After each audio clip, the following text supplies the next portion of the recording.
जब बाबा साहब के बारे में थोड़ा बहुत जाने तब बोली कि इतने महान पुरुष को, इतने महान आदमी को आज मैं क्यों नहीं जान रही हूँ, क्या कारण है कि मैं नहीं जान रही हूँ। और मेरे अलावा बहुत सारी महिलाएं हैं या बहुत सारे लोग हैं जो कि बाबा साहब के बारे में नहीं जानते। जो भी मिला हमें देवी देवता के माध्यम से मिला, क्योंकि वो नहीं जानती है ना, इसलिए वो बाबा साहब के बारे में कुछ नहीं पढ़ती है। और वो सोचती है अगर मैं बोलूँ तो शायद मेरे परिवार, एक महिला का डर होता है, एक पुरुष कुछ भी कर ले ये चल जाएगा, लेकिन एक महिला एक भी गलती करे तो घर के साथ साथ पूरे समाज के लोग उस पर दबाव डालते हैं, उस पर बुरे बर्ताव करते हैं। इसलिए महिला डरती है। अगर बिना पढ़े अगर भगवान से कह दे कि भगवान मेरा रिजल्ट ला दो, एक स्टूडेंट का बात करूँ तो बिना पढ़े कह दे कि भगवान मेरा रिजल्ट, तो क्या उसका रिजल्ट आ जाएगा? या कोई भी उसके साथ अन्याय होता है महिलाओं के साथ तो क्या उसको न्याय दिलाया जाएगा? अब मैं शपथ लेती हूँ कि देवी देवता ये सब पूजा पाठ छोड़कर मैं बाबा साहब के शरण में जाऊंगी और बाबा साहब का जो पंचशील था उसका मैं पालन करूंगी और दूसरों को भी कहूंगी पालन करने के लिए।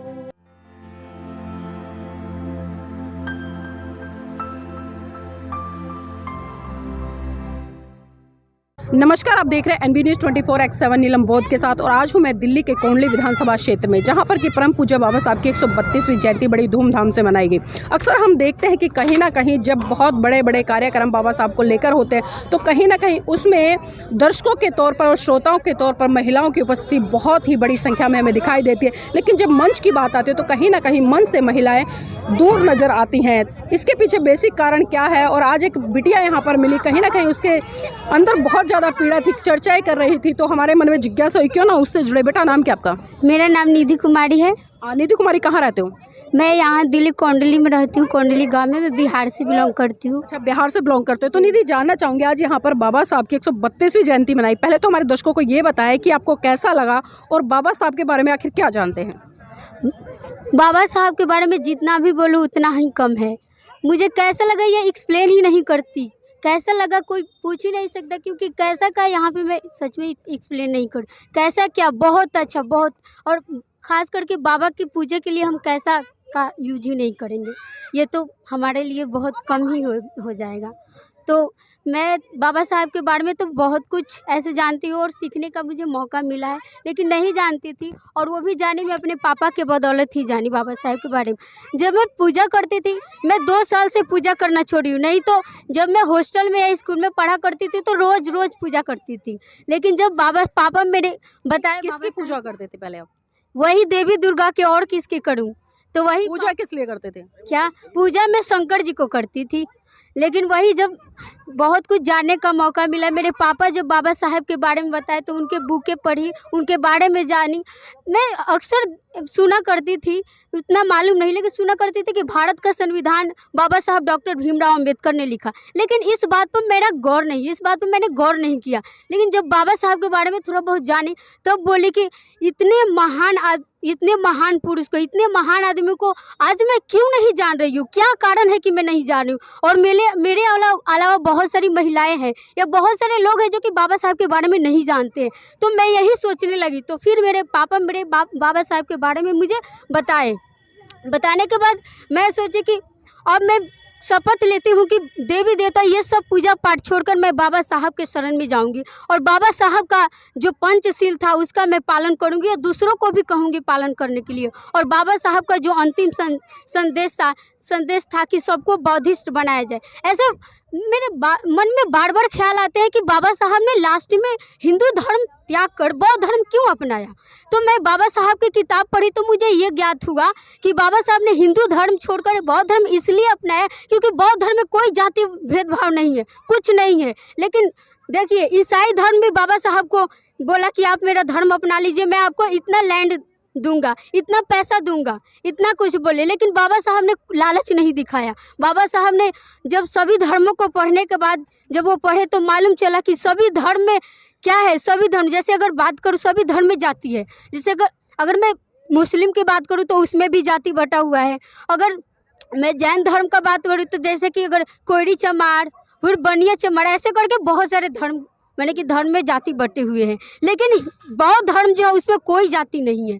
हर कोई अपने नाम के टाइटल के आगे लगाता है बौद्ध। उसके अलावा ये नहीं बोलता है बौद्ध चमार और उसके बाद ये रविदास चमार, ऐसा कुछ नहीं। इसलिए मैं मानती हूँ कि बाबा साहब इतने पढ़े लिखे होकर जब बौद्ध धर्म अपना लिए तो आप लोग क्यों सोचते हैं कि बौद्ध धर्म हमें नहीं अपनाना है? क्यों? आप लोग तो बाबा साहब के क्या बोले मैं, आप कुछ नहीं है बाबा साहब के सामने। बहुत सारे लोग तो ये कहते हैं कि बाबा साहब ने जो धर्म परिवर्तन किया था उनका निजी मामला था, ये निजी मामला नहीं था। बाबा साहब ये सोचकर, ऐसे हर कोई के मन में आता होगा कि ऐसे हिंदुओं ने हमारे पर बहुत अत्याचार किया, ठीक है, तो बाबा साहब के मन में, हर कोई के मन में आता होगा कि शायद बाबा साहब इस जाति से इसलिए अपने जाति का सपोर्ट कर रहे हैं और उसके बाद बौद्ध धर्म अपना लिए, ये धर्म छोड़ करके। लेकिन ऐसा कुछ नहीं है, ऐसा इसलिए ये निजी मामला नहीं है। अगर निजी मामला होता तो हर कोई अपना अपना धर्मनिरपेक्ष देश है हमारा, हर कोई अपना अपना धर्म अपनाता ना। लेकिन ये अगर आप बोल रही कि निजी, लेकिन निजी नहीं है। निजी रहता तो बाबा साहब सिर्फ अकेले ही अपना नहीं अपनाते, अकेले निजी रहता तो खुद ही अकेले वो धर्म अपना लेते। इतने बौद्धिस्टों को, इतने लोगों को अपने साथ क्यों धर्म अपनाने देते अगर निजी ही रहता तो? आज क्या बात है कि जब हम महिलाओं से बात करते हैं, आज महिलाएं पढ़ी लिखी हैं, जागरूक है, डॉक्टर है, इंजीनियर है, वकील है, जज है, यहाँ तक इस देश की राष्ट्रपति भी बन रही है। लेकिन जब हम उनसे चर्चा करते हैं कि आपके जीवन में किसका योगदान है कि आज इस मुकाम तक पहुँच, तो कहीं ना कहीं महिलाएं कहती नजर आती है कि मैं शेरावाली की कृपा से या दुर्गा की कृपा से या शिव जी की कृपा से बनी हूँ। तो ऐसी महिलाओं के लिए क्या कहेंगे? क्या कहूँगी ऐसी महिलाओं के लिए? देखिए, पहले तो ऐसे कुछ नहीं था, पहले तो महिलाओं को पढ़ने का भी अधिकार नहीं था, है ना। कुछ ऐसा नहीं उनको राइट था कि वो कुछ कर सके, अपने लाइफ में आगे बढ़ सके। तो वो सोचते हैं कि मैंने कि देवी देवता ही हमें सब कुछ दिया है। वो वही सोचते हैं कि देवी देवता ही ने हमें सब कुछ, ये वो जो भी मिला हमें देवी देवता के माध्यम से मिला। क्योंकि वो नहीं जानती है ना, इसलिए वो बाबा साहब के बारे में कुछ नहीं पढ़ती है। और वो सोचती है अगर मैं बोलूँ तो शायद मेरे परिवार, एक महिला का डर होता है, एक पुरुष कुछ भी कर ले ये चल जाएगा, लेकिन एक महिला एक भी गलती करे तो घर के साथ साथ पूरे समाज के लोग उस पर दबाव डालते हैं, उस पर बुरे बर्ताव करते हैं। इसलिए महिला डरती है। अगर मैं बाबा साहब के बारे में कुछ बोलूं, अगर मैं कुछ रखूं अपने विचार जो सत्य है, तो हमारे परिवार, शायद हमारे परिवार के लोग सपोर्ट ना करें। अगर परिवार के लोग नहीं सपोर्ट करें तो हमारे जो फैमिली है, फैमिली के अलावा जो हमारे गांव वगैरह के लोग हैं वो सपोर्ट नहीं करेंगे। इसलिए वो डरती है कि अगर मैं बोल दूँ तो शायद मुझे बुरा करने, और शायद ये भी कहने लगे कि ये तो पहले बहुत पूजा पाठ करती, अब क्या हो गया इसे। तो इसी वजह से शायद उसको वो क्या बोलते हैं, उसे लग बेइज्जती, आई मीन वो फील होके कि अगर मैं पूजा बाबा साहब के फिर जाऊं, बाबा साहब के बारे में अगर बताने लगूं तो क्या कहेगी कि इतनी पुजारी होकर ये इसमें घुस गई। तो इसलिए क्या ऐसी महिलाओं का एहसान फरामोश कह सकते हैं या फिर उन्हें छोड़ दिया जाए? नहीं, छोड़ेंगे तो नहीं। ऐसी महिलाओं को जागरूक करना है, हमें बताना है कि सत्य के साथ दो। जो तुम्हें किसने देखा है भगवान किसी ने कहते हैं ना कि विश्वास, तो विश्वास ही सबसे बड़ा है। विश्वास करेंगे तो विश्वास जैसे भगवान पे करो वैसे बाबा साहब पे करो। और अगर बिना पढ़े अगर भगवान से कह दे कि भगवान मेरा रिजल्ट ला दो, एक स्टूडेंट का बात करूँ तो बिना पढ़े कह दे कि भगवान मेरा रिजल्ट, तो क्या उसका रिजल्ट आ जाएगा? या कोई भी उसके साथ अन्याय होता है महिलाओं के साथ, तो क्या उसको न्याय दिलाया जाएगा? किसके थ्रू दिलाया जाएगा? संविधान के थ्रू, जो बाबा साहब ने रचा है उसी के। बहुत सारे लोग ये भी कहते नजर आते हैं कि जो डॉक्टर अंबेडकर जी हैं उन्होंने सिर्फ दलितों के लिए काम किया। हाँ, नहीं, ऐसा कुछ नहीं है। दलितों के लिए बाबा साहब ने काम नहीं किया। अगर सबसे ज़्यादा बात करूँ तो महिलाओं के लिए बाबा साहब ने काम किया। क्यों? दलितों के अलावा और जो बड़े बड़े कास्ट की महिलाएं थी उसे भी तो राइट नहीं था पढ़ने का।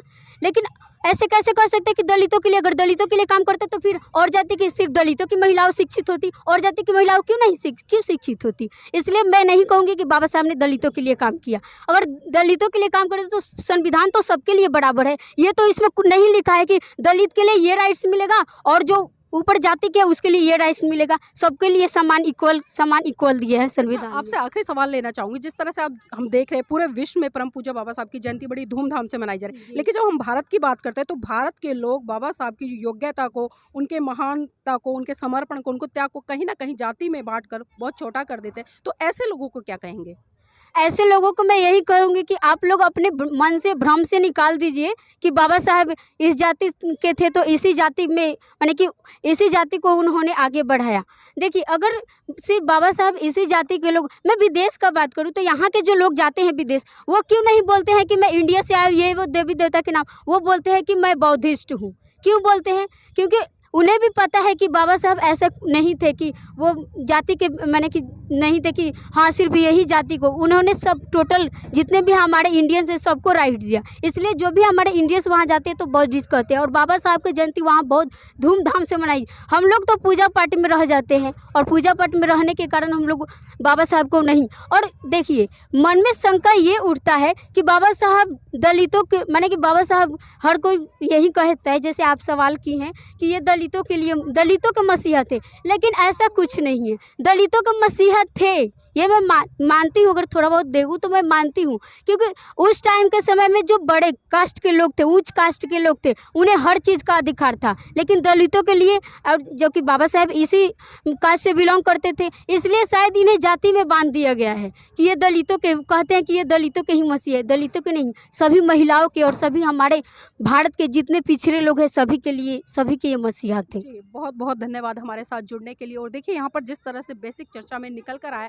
क्योंकि बाबा साहब की जो योग्यता है, अगर मैं उनकी योग्यता की बात करूँ तो पूरे विश्व में उन्हें 5 युद्धों में गिना जाता है। और जो भारत के लोग आज कहीं ना कहीं जातिवादी मानसिकता से कुंठित हैं और कहीं ना कहीं जो जाति के आधार पर परम पूज्य बाबा साहब की योग्यता को बहुत कम आंकते हैं, तो ऐसे लोगों को मैं कहूँगी कि एक दिन आप संविधान के बिना जीकर देखिए। संविधान में जितने भी तमाम हक अधिकार मिले आपको, उनको छोड़ के देखिए और जो आपके धर्म ग्रंथ है उनके अनुसार आप अपना जीवन जीकर देखिए। और खासकर भारत देश की महिलाओं के लिए भी कहना चाहूँगी, क्योंकि जो महिलाएं कहीं ना कहीं देखते हैं हम कि बाबा साहब की जय जयकार की तो मैं बात नहीं करी, जिस व्यक्ति ने उनके लिए तमाम आज़ादी के द्वार खोले, जिनसे कि आज वो प्रधानमंत्री से लेकर राष्ट्रपति तक बन रही हैं और आज सुप्रीम कोर्ट की अच्छी अच्छी जजें बन रही हैं, तो कहीं ना कहीं उन महिलाओं को भी कहीं ना कहीं परम पूज्य बाबा साहब के प्रति कृतज्ञता व्यक्त करनी चाहिए, ना कि जाति के आधार पर उनको बहुत छोटा करके आंकना चाहिए।